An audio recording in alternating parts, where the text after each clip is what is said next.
spotting something. I'm spotting the big O, the Onion Daddy, getting himself a Camille in the top lane. Yeah, MBR just seems so prepared for this matchup, right? Twice in a row, they're saying, Baya, you cannot play Ahri. It's not typically, a high priority ban, but they're going to take it away 2 games in a row, and they're going to pick the Camille on Onion King first to be able to shut down Kid. I'm actually surprised that one team went for the Riven right off the bat. Maybe they were afraid of slotting that into the jungle for MBR, but here we are. We've filled out our draft already, and this is a spicy one. Yeah, super defensive, actually, from MBR. They have a pick-based composition. All of their early game aggression is going to come from Alves, who hasn't been a standout, but he's going to have to wield this Lee Sin really proactively and start fights, carry the Orianna ball in, and they're going to need to wait for that Orianna to come online. They're going to need to wait for the mid-game where that Twisted Fate, once he has level 5, can teleport and add pressure to the side lanes. And they don't have the Varus as the team fight closing tool that they've had previously. So this is actually really interesting. This would be a completely new look from MBR, I think, if they win this, because they don't have a lot of duelists. Right. Well, it does come down to that early game for sure, and how much Alves can get done on that Lee Sin, particularly with the Twisted Fate providing that extra lockdown in order for him to finish off kills. Definitely. And you know what? I feel like this match is definitely going to be one for the history books, especially for the Indonesian region. If MBR can manage to take this game from one team, oh my gosh. Indonesia region, you guys better be ready, because you guys will definitely be a show to watch at the playoffs. Casters, take this game away. Well, let's go. MBR versus one team. We are going into game number 2 in the best of 2 game series. The last stand for MBR and Omo. If playing the Corki wasn't good enough for you before, now they have Corki Varus. Well, at least they have the Varus now. I'll give them that one, right? At least they realize it's never quite good enough for you, is it? It's not, because why are you playing Corki? You're playing Corki with a Riven, Ranga team composition. Now, look at both of these team comps top sides. What do they want to do? Camille Lee, they want a 2v2. They want to make sure Camille gets a hit. Riven, Ranga, they want a 2v2. They want to make sure Riven gets a hit. Who's going to win that one, Gamenism? I'm going to say it is, in fact, going to be Lee Sin Camille. Doesn't matter, it's gonna be MBR because they had Twisted Fate. What the hell's Corki gonna do?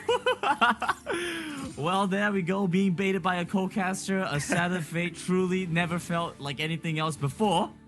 Except maybe is one team is, well, in this series tied up against MBR and perhaps might lose the series against them, and that will bring MBR up further. Now, if you're someone watching the standings and you're looking for where this group is going to go, well, if MBR win this game, and Team Secret do not manage to win the game later today, well then MBR and Team Secret would have to play a tiebreaker in most all likeliness. Yep.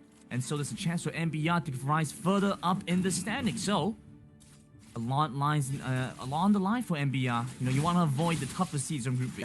And we talk about how Group B is the group of death. There's not going to be an easy team coming out of it, but you do want to avoid Divine. You do want to avoid Evols. You want to try to make it as easy as possible to start off your playoffs run. Bit of a 2v2 here we're seeing.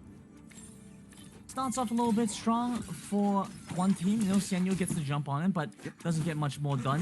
Very different type of champion this game around Omo. We see the Rengar as opposed to the Olaf we saw last time. Well, here we have it, 2v2 with the junglers, with the mid laners. MBR here to make it an unfair battle. They're bringing 3 into a fight for 2, and they go on to Baya first, who has the barrier, but that might not save him as Onion King. He flashes too far, goes past Baya. They prep the Gokhan once again. It'll turn blue instead, as Tobu has joined into the fight, but he's only a Braum. He's only a Braum in the face of one team who have taken the Skull Crab and taken 2. And it's a bit of a disaster there, isn't it, for MBR? They go in a bit too overly aggressive. And I was gonna say, yep, exactly like I predicted. Corki is useless.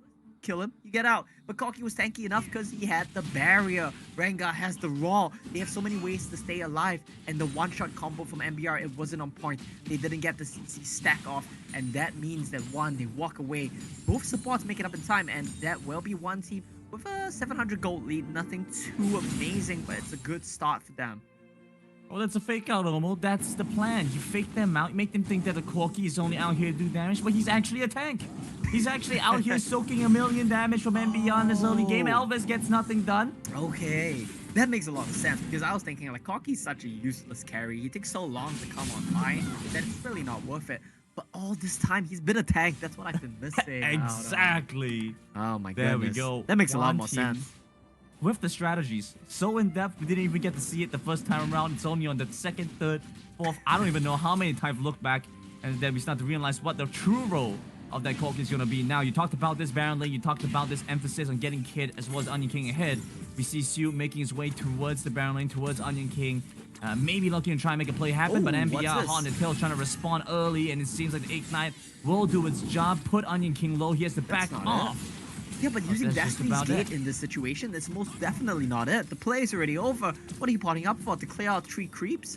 It's a bit of a waste there. And when we talk about champions like Ranga, when we talk about champions like Twisted Fate, you really need to emphasize how important the first ultimate is. You need to find something with it. You need to find a kill, burn a flash, get something. Xianyo, he did manage to find a kill. That's a bit unfortunate. But Radiant says, you know what, buddy? I'm not gonna let you feel so bad. I'm gonna pot up as well, and we can both waste our globals.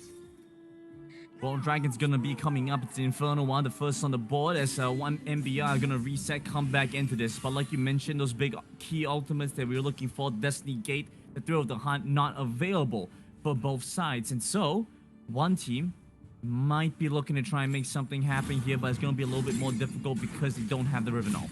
They do not indeed, and Elvis, he's in a pretty good position. If they find a stun cut, they might be able to look for something. Not quite. Pretty Oh well. aggressive here. Senyo's coming in. Still a step forwards, walking towards the Drake. What? Gotta watch out for this. Radiant's gonna get Why? jumped on. He's gonna get caught by the stun. The Glacial Fissure builds some space, but there's nothing for him to do. Radiance will go down. Big mistake there from MBR. It was so disciplined from them. Elvis was covering the whole time they were pushing out to the mid wave. All of a sudden, he says, you know what, guys? I'm gonna go farm my Raptors. And Radiant says, yes, this is my cue to go face check. Well, there we have it. First Drake over to one team, and now MBR trying to equalize, but the package is going to be used to grab some Wanna kill distance them and all. moving towards the pit quickly. Oh, Alves no. looking low. There we have it. They jump in. They no. steal away the reptile. They take 2 lines. MBR falling apart, it seems. And gaminism, that is what we call in the shoutcasting business. That's what we call a disaster. It's a complete and utter disaster there for the side of MBR. It is a disaster. Yeah, that was just horrible. Kid played that so well, by the way. The surprise factor. He didn't opt to, I'm gonna win slash him or anything like that. He flashed, stun, make sure that Elvis has 0 counterplay. He cannot flash out, he cannot kick him away, and then saves the win slash to steal the Rift Herald. And this is complete and utter destruction to start things off here from one team in game number 2. I think they're a bit mad, Grandin. Yeah, absolutely. Feeling a little bit unhappy about that last one. Maybe a little bit upset, we could say. You could definitely say that. We could definitely say that. One team are here to equalize things and try to force that tie break. And so MBR, they want to be able to pull a hit, but like TJ mentioned while he was on the desk, while he was looking at these compositions, they need some time to get the Orianna and the Twisted Fate ahead. I mean, that's just the nature of running these double mage kind of compositions, no, Omo? Yeah, alright, okay, if we talk about this team composition and we break it down to what options MBR has, well, it's not looking just great. ignore this, it's nothing, just keep One of the going. options is maybe to make sure your Twisted Fate doesn't die on side. I think there are a number of ways to do that, but namely, the first one is you need to back off this bot wave so that this doesn't happen in the mid lane. These all add up, by the way. It might not seem like it, but these plays are a result of what you did 1 minute ago.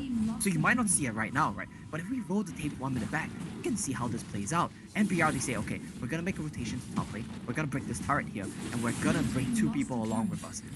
I'm gonna have to interrupt Well, that. though. that's 1 turret, 2 turrets, 3 turrets gone as Radiant Blue sees card gold gone. card times out. But with the Glacial Fissure, they might still catch you. They're on the hunt against the Predator, but will lose out the chase, and MBR not able to respond. Yeah, and Grandin, I'm gonna break your heart there. It's not the gold card timing out. He picked blue. Oh my goodness. Well, this is the second disaster. We had the first one, that was the second disaster. is. Unfortunate, truly unfortunate for MBR here. We always meme about the red card, but Radius does us one better. I've lost my words here because of how Look, bad things are I going. sympathize with him. Hey, I'm not gonna give him too much hate for that, because back in the day when I used to play dual queue with my dual queue buddy, he used to call me Mr. Blue Card himself. So I sympathize I with believe Radiance. that. He will come back. He will do better. You believe him? I believe that.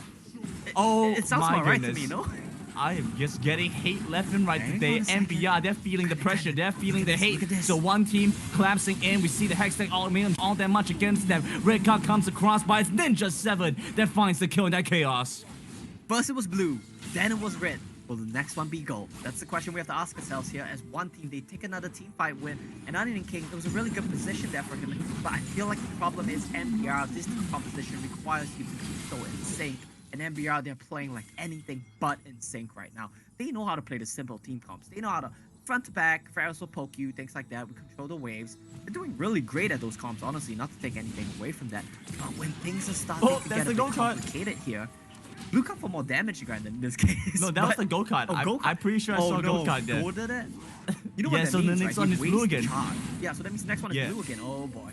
Well, you better use that on something before we get the Destiny's Gate coming in, and this is gonna be a Mountain Dragon. I think MBR has no choice but to give this. I like the rotations they're making on the map. They're saying we need to go to Baron Lane. We need to find something for Onion King. If anyone rotates up, we kill them. This is a good play, in theory, but execution-wise, we'll need to see how it goes because they are 10,000 gold behind, Grandin.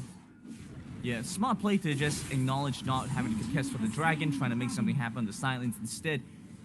Don't want to have to deal with super minion pressure just yet, so don't want to give that one up so easily. But we have to remember we're only 9 and barely a half minutes Yeah. into the game, so Baron hasn't even been an option for one team. With this one coming up, we saw how Alliance played for this before, where they had a lot of information using the Destiny, using the Hawk Shot. MBR will not have that same option. Going to be a little bit more difficult. They have the ult, but it's so short range, puts Irelia constantly in danger there. Oh boy. So they need to try and find some way to respond.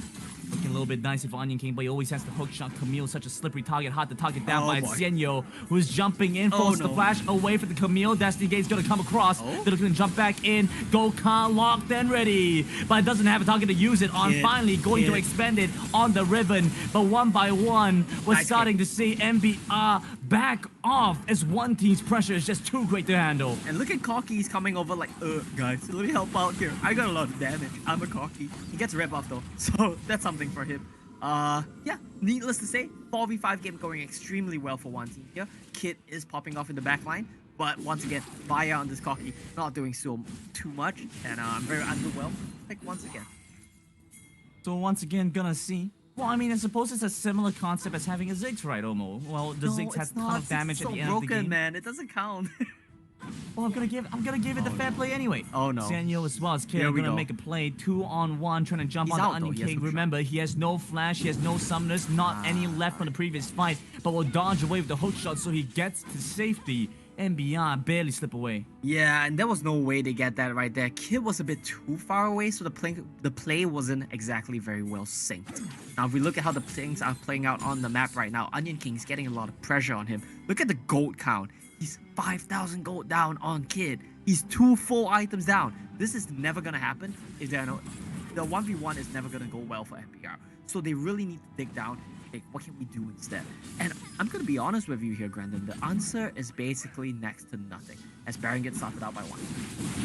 So MBR have to try and force a play. They have all the ultimates available. I can't say the same case for one team, but one team I hear turn around. That's a shockwave onto 2. Might start things off. The gate comes across. It's Okay. procced. But where is the team? Glacial Fissure comes early. in as Alves jumps into the pit, but it's way too early. 2,000 left of the Baron. They're looking to take this one down, but the Sanyo's jungler in. might They get it. fall. They find the first kill. They grab the Baron, Yes. and one team will not be able to get it. The Run. gold card stomps Kid in his tracks. Aya is still trying to run away, but will go down eventually. Radiant survives, but Onion King making quick work of the side lane. That was a huge play there. Killing Xienyo made all the difference. And that came down to one team. With the play, they needed to recognize, okay, Shockwave has been used. If we disengage and re-engage, they have nothing to use on us. But they doubled down. They said, we are going for the Baron. And Elvez, he went in too early, but he had the Johnny's Hourglass to keep it safe. That's going to be Baron. That's going to be a tier 2 turret. But that's still a 10,000 gold lead. Look at this right now, okay? Xienyo, he's so low. No ultimates available. He's really trying his best. They need to just back off and re-engage the fight again. He's just too greedy for the Baron. They're like, oh, it's okay, we can't let it go. The sun cost is high right now. But the problem is, we double down. fallacy. It really was though. Oh That's my the thing. They're like, we goodness. can't go away. That was like 20 auto attacks. But instead, they just end up donating a Baron over to MBR. Good sportsmanship from the side of one team. They're saying, you know, we're stomping too hard right now to give you guys a bit of a chance to get back in the game. I still don't think it's gonna be enough though, because it's still a 10k gold for one. Exactly what I wanted to point out, Omo was still looking at a massive gold disadvantage for MBR despite the Baron, but we've seen what happens with the Baron buff before. You are able to try and equalize some of that gold. Next Dragon's coming back up, MBR, they're gonna walk towards this first. Kid is out of the fight, and so is Onion King. They're off in the Baron lane, but that doesn't mean squat to one team because they get the jump onto the Braum first. Tobu's gonna go down low. The Shockwave onto 3, but it doesn't stop them. It doesn't prevent one team from running you down and grabbing the Dragon. Yeah, and I'm pleasantly surprised by what we see in the side lane. Onion King actually came up on top of that 1v1. It's not going to be enough to kill Kid, nor is it enough to take the turret. But still, that is signs of life here for MBR. They do lose Tobu, they do lose the Dragon, but it's not the end of the world just yet. It's still not the end of the world. They still have a chance to play this one out, and well, I am a little bit curious about this. You know, I may have been a little bit blind, but I'm gonna ask now because we have some downtime. Conqueror Oriana, please explain this to me, Omo. I wanna know. Gaminism, basically at this point, everyone thinks Conqueror. Varus is Conqueror. Oh wait, no, Varus doesn't this time around. He has the Aerie for poke. Alright, that's fine. But basically everyone just thinks Conqueror now because the fights go on for so long. There's so many extended fights. It's so easy to proc. I'm not the biggest fan of it, but I completely understand the rationale. And honestly, if everyone's doing it, you know...